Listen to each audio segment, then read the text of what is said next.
नमस्कार दोस्तों, स्वागत है आपका हमारा यूट्यूब चैनल टीचर बनो पर।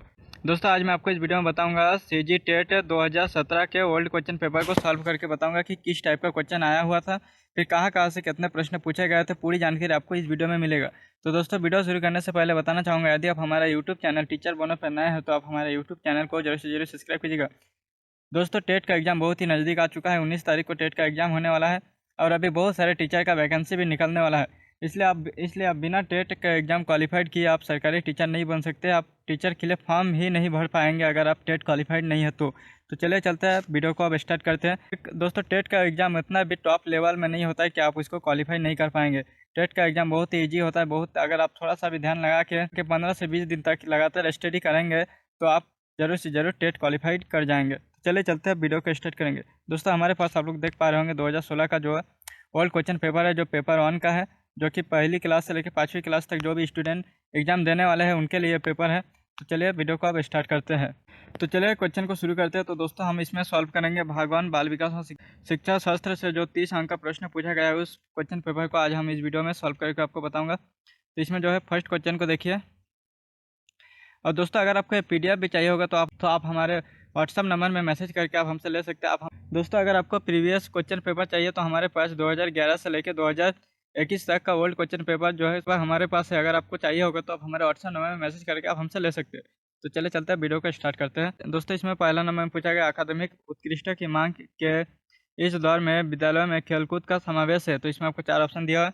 पहला, समय की बर्बादी। फिर बी नंबर में देखिए अकादमिक कार्यों से बहुत सा समय ले लेना। फिर आगे सी नंबर में देखिए फुर्सत अथवा विश्राम तनाव मुक्त के लिए समय देना। फिर डी में देखिए प्रत्येक व्यक्ति विशेष के समन्वित विकास हेतु आवश्यक है। तो दोस्तों, इसका जो सही आंसर हो जाएगा आपका ऑप्शन नंबर डी हो जाएगा, व्यक्ति की विशेष समन्वित विकास के लिए आवश्यक है। दोस्तों, इसमें बताया गया है कि खेलकूद विद्यालय में आवश्यक है या आवश्यक नहीं है। तो इस बारे में इसमें पूछा गया है कि उससे समय की बर्बादी होती है कि नहीं होती है। अकादमिक कार्यों में बहुत सारा समय लग जाता है, खेलकूद में बहुत सारा समय, इससे समय की बर्बादी होती है कि नहीं। फिर फुर्सत है, विश्राम के लिए थोड़ा बहुत खेल लेना चाहिए। तो इसका जो करेक्ट आंसर है वो व्यक्ति विशेष और समन्वित विकास के लिए आवश्यक है। दोस्तों, खेलकूद जो है विकास के लिए, मानव विकास के लिए, बालकों के विकास के लिए बहुत ही अधिक आवश्यकता है। इसी तरह से आगे देखिए सेकंड नंबर में, एक 12 वर्षीय बालक के सामाजिक विकास के लिए सर्वोत्तम स्थान है। इसमें आपको 4 ऑप्शन दिया हुआ है। पहला आसपास हो गया, बी नंबर में परिवार हो गया, सी में देखिए खेल का मैदान हो गया, फिर डी में देखिए विद्यालय। तो जो 12 वर्ष के विद्यार्थी उनके लिए, जो उनके विकास के लिए जो सर्वोत्तम स्थान है वो खेल का मैदान ही उनके लिए सर्वोत्तम स्थान है। इसी तरह से आगे देखिए। दोस्तों, इस टाइप का क्वेश्चन में बहुत ही कन्फ्यूजन होता है। बहुत सारे ऐसे स्टूडेंट हैं जो उसमें विद्यालय को टिक करेंगे या फिर परिवार में टिक करेंगे, लेकिन खेल का मैदान बहुत ही कम स्टूडेंट जो पढ़े होंगे उन्हीं को ही पता होगा। तो दोस्तों, इसका जो सही आंसर हो गया है वो आपका सी, खेल का मैदान ही इसका सही आंसर है। आप लोग इसको थोड़ा सा ध्यान से याद कर लीजिएगा। फिर इसी तरह से आगे देखिए तीसरा, बाल्यावस्था में व्यक्तित्व होती है। इसमें आपको 4 ऑप्शन दिया हुआ है। अंतर्मुखी हो गया, फिर बी में देखिए बहिर्मुखी हो गया, सी में उभयमुखी हो गया, फिर डी में उपयुक्त में सभी। तो इसमें बाल्यावस्था में जो व्यक्तित्व होता है वह बहिर्मुखी होता है। इसी तरह से आगे देखिए चौथा नंबर में। दोस्तों, बहुत ईजी टाइप का क्वेश्चन पूछा गया है, आपको बस थोड़ा सा ध्यान लगा के पढ़ना है, आप आराम से ही सीजी टेट करेक्ट कर लेंगे। इसी तरह से आगे देखिए चौथा नंबर को, एक विद्यार्थी जो अर्धवार्षिक परीक्षा में अनुत्तीर्ण हो गया है, आप उसकी मदद कैसे करेंगे। तो इसमें आपको 4 ऑप्शन दिया हुआ, इसे कृपांक प्रदान करेंगे, यानी आप उनको बोनस अंक देंगे, गैरस लगा के उनको पास करवाएंगे। फिर बी में देखिए पुनः परीक्षा का आयोजन करके फिर से उसका एग्जाम लेंगे। फिर आगे सी में देखिए कठिन अवधारणाओं का पुनः अध्यापन करके। अब आगे डी में देखिए पालकों की व्यक्तिगत अध्ययन की व्यवस्था करने को कहा, मतलब जो गार्जियन होके, जो बच्चों के गार्जियन होते हैं उनको बच्चे के ऊपर अच्छे तरीके से ध्यान देने को कहा कर। तो दोस्तों, इसका सही आंसर हो जाएगा आपका ऑप्शन नंबर सी, कठिन अवधारणाओं का पुनः अध्यापन करने। बच्चे फेल हो गया है तो उसको और भी अधिक अच्छी तरीके से उसको पढ़ाई करवाना है। इसी तरह से आगे देखिए 5वां नंबर में, एक शिक्षक अपने छात्रों को सीखने के लिए कैसे अभिप्रेरित करेगा। जो एक शिक्षक है अपने छात्रों को किस तरह से सिखाने के लिए अभिप्रेरित कर सकता है। तो इसमें आपको 4 ऑप्शन दिया है। पहला अनुशासन द्वारा, फिर प्रश्न पूछकर, जिज्ञासा जगाकर, फिर कहानी लेखन द्वारा। तो दोस्तों, इसका सही आंसर हो जाएगा आपका ऑप्शन नंबर सी, जिज्ञासा जगाकर। जिज्ञासा जगाकर एक शिक्षक अपने बच्चे को अभिप्रेरित कर सकता है। इसी तरह से आगे देखिए 6वां नंबर में, एक शिक्षक अपने विद्यार्थियों को अच्छी आदतें डालने में कैसे सहायक हो सकता है। इसमें आपको 4 ऑप्शन दिया हुआ है। दोस्तों, क्वेश्चन बहुत ईजी है, इसलिए मैं आपको समझा नहीं रहा हूँ, एक ही बार मैं बस पढ़ के जा रहा हूँ, आप लोग इसको आराम से समझ सकते हैं। फिर आगे तो इसमें ए नंबर में देखिए पाठ्य सामग्रियों क्रियाओं के आयोजन द्वारा। फिर एक आदर्श के रूप में, फिर पुरस्कार तथा दंड के प्रयोग से, फिर उपयुक्त में से सभी। तो दोस्तों इसका सही आंसर हो जाएगा आपका उपयुक्त में से सभी, क्योंकि इसमें सभी अच्छे कार्य है।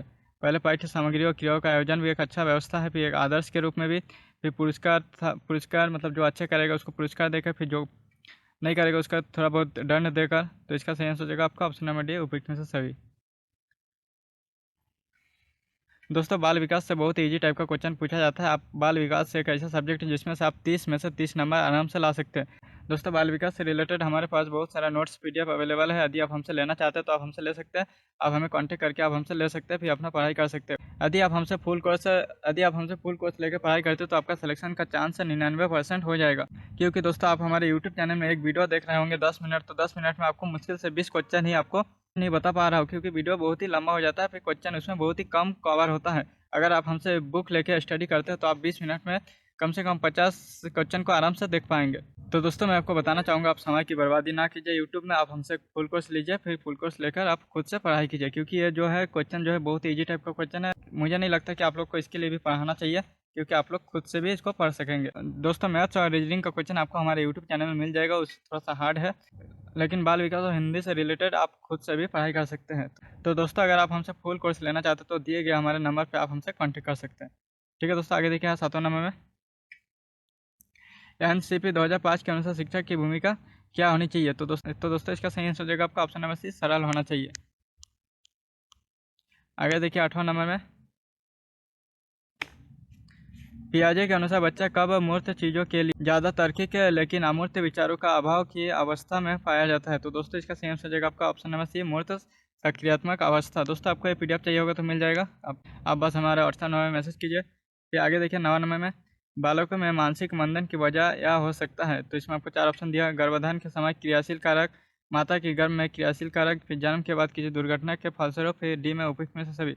तो मानक में जो मानसिक मंदन मतलब ठीक से बुद्धि का विकास ना हो पाने का ये जो कारण है, तो इसका सही आंसर हो जाएगा आपका ऑप्शन नंबर डी, उपयुक्त में से सभी कारण हो सकते हैं मानसिक मंदन के। इसी तरह से आगे देखिए 10वां नंबर में समस्यात्मक बालक से संबंधित कौन सा गुण सही नहीं है। तो इसका सही आंसर हो जाएगा आपका ऑप्शन नंबर सी, सामाजिक रूप से समायोजित। आगे देखिए अधिगम अक्षमता किन कारणों से होता है। तो दोस्तों इसका आपका सही आंसर हो जाएगा वांछनीयगत कारणों से, शारीरिक कारणों से, वातावरण संबंधी कारणों से, यानी आपका ऑप्शन नंबर डी, उपयुक्त में से सभी। इसी तरह से दोस्तों आगे देखिए 12वां नंबर में बालकों की अभिवृद्धि एवं विकास में अभिवृद्धि शब्द बालकों के व्यक्तित्व के किस पक्ष से संबंधित है। तो दोस्तों इसका सही आंसर हो जाएगा आपका ऑप्शन नंबर बी, शारीरिक। फिर आगे देखिए 13वां नंबर में निम्नलिखित में से कौन सा व्यू रचनात्मक समस्या केंद्रित करता है। तो इसमें आपका 4 ऑप्शन दिया है, पहला प्रयोजना, बी में अन्वेषण, और सी में खोज, और डी में उपयुक्त में सभी। तो दोस्तों इसका सही आंसर हो जाएगा आपका उपयुक्त में से सभी, जो कि व्यू रचनात्मक समस्या केंद्रित करता है। इस तरह से आगे देखिए 14 नंबर में निम्नलिखित में से कौन सा कथन शिक्षक की भूमिका से संबंधित नहीं है।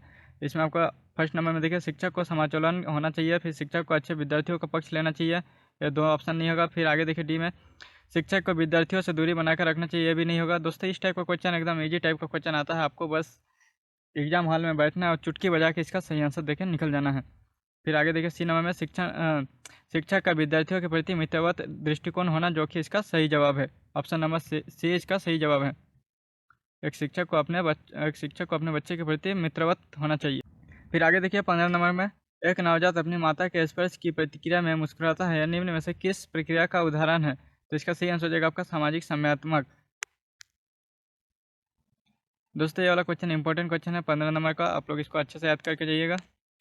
दोस्तों इसी तरह से आगे देखिए 16 नंबर को, इसमें बोला गया है एक बालक जिसकी शिक्षा की प्रवृत्तियाँ उस स्तर से कम है जिसके वो योग्य है, मतलब जिस योग्य के वो होने चाहिए उस योग्य के नहीं है, तो इसे हम क्या कह सकते हैं। तो इसमें आपका 4 ऑप्शन दिया, पहला प्रतिभाशाली बालक। तो दोस्तों पहला ऑप्शन तो आपका नहीं होगा, क्योंकि वो जिस योग्य के होना चाहिए था उसका दिमाग उस योग्य के नहीं है।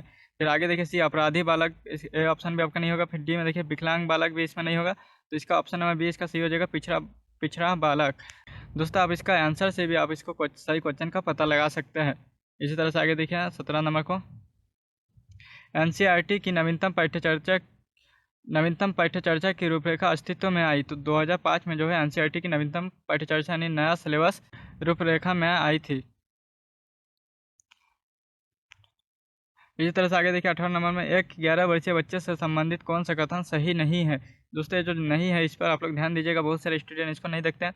पहले इसमें आपको 4 ऑप्शन दिया। पहला समूह में खेलने के लिए अग्रसर रहता है। फिर बी में देखिए उसे उसमें नेतृत्व के गुणों का विकास हो सकता है। फिर सी में देखिए अजनबियों के विरुद्ध चिड़चिड़ापन प्रकट करता है। फिर डी में देखिए उसके व्यवहार पर समूह का प्रभाव होता है। तो जो होता है 11 वर्षीय बच्चों से संबंधित कौन सा कथन जो है सही नहीं है। तो दोस्तों ये ऑप्शन नंबर सी जो है सही नहीं है। अजनबियों के विरुद्ध चिड़चिड़ापन प्रकट करता है, ये कथन जो है गलत है। इसी तरह से आगे देखिए 19वां नंबर को। दोस्तों आपको अगर ये वीडियो पसंद आ रही होगी तो आप हमारे यूट्यूब चैनल को जरूर से जरूर सब्सक्राइब कीजिएगा। दोस्तों आपको हमारे यूट्यूब चैनल में 2011 से लेकर 2021 तक सभी का सॉल्व क्वेश्चन पेपर मिल जाएगा। दोस्तों इसी तरह से आगे देखिए 19वां नंबर को। यदि बालक में अधिगम अक्षमता का संबंध संवेदन तथा गामक तंत्र में आए दोष से है तो किस प्रोग्राम का प्रयोग किया जाता है। तो दोस्तों इसका सही आंसर हो जाएगा आपका option number C, stress lateness क्रेक्सेक परसेचुअल मोटर प्रोग्राम। इसी तरह से आगे देखिए 20वां नंबर को। दोस्तों इसका जवाब आपको कमेंट बॉक्स में देना है, आपको कमेंट करना है इसका जवाब को, इसमें से कौन सा ऑप्शन सही हो सकता है इसको आपको बताना है। तो दोस्तों 20वां नंबर को देखिए, श्रवण वर्धित बच्चों को पढ़ाने के लिए क्या उपयुक्त है, मतलब जो बच्चे सुन नहीं सकते उनको आप किस तरह से आप इसमें पढ़ा सकते हैं। पहला हो गया यंत्र से, फिर ब्रेन लिपि से, सांकेतिक भाषा से, उपयुक्त में सभी। तो दोस्तों इसका जवाब आप हमें कमेंट बॉक्स में बताइएगा। दोस्तों जरूर बताइएगा इसका जवाब, मैं आपका जवाब का इंतजार करूंगा। ठीक है दोस्तों, मिलते हैं अब नेक्स्ट वीडियो में। आगे को क्वेश्चन को लेकर वीडियो बहुत ही लंबा हो जाता है, इसलिए मैं आपको इतना ही क्वेश्चन को आज कवर कर रहा हूँ। बाकी इसमें पूरा आपको सॉल्व क्वेश्चन पेपर आपको हमारे यूट्यूब चैनल में लगातार वीडियो अपलोड होता रहेगा। आप हमारे यूट्यूब चैनल टीचर बनो को जरूर सब्सक्राइब कीजिएगा। साथ ही दोस्तों आपको हमारे यूट्यूब चैनल के माध्यम से पूरा फुल कोर्स क्रैश कोर्स मिलेगा। यदि आप लेने में इच्छुक है तो आप हमारे व्हाट्सएप नंबर में कॉन्टैक्ट करके आप हमसे ले सकते हैं। अगर आप हमसे फुल कोर्स लेते हैं तो उसमें आपको ये फायदा रहता है कि आप अपने तैयारी को और भी अधिक मजबूत कर सकेंगे। जो चीज़ मैं आपको यूट्यूब में वीडियो के माध्यम से नहीं बता रहा वो सब चीज़ आपको उस पीडीएफ में कवर किया हुआ है। पूरा डिटेल्स में आपको बुक मिलेगा, सब आपको पूरा पीडीएफ में कन्वर्ट किया हुआ बुक मिलेगा, सॉल्व पेपर मिलेगा, ओल्ड क्वेश्चन पेपर मिलेगा, फिर टेस्ट सीरीज मिलेगा। पूरी उसमें पूरा सब कुछ आपको मात्र 199 रुपये में मिलेगा। यदि आप हमसे लेना चाहते हो तो आप हमारे व्हाट्सएप नंबर में कॉन्टैक्ट करके ले सकते हैं। ठीक है दोस्तों, मिलते हैं अब नेक्स्ट वीडियो में। धन्यवाद। आप हमारे यूट्यूब चैनल को जरूर से जरूर सब्सक्राइब कीजिएगा।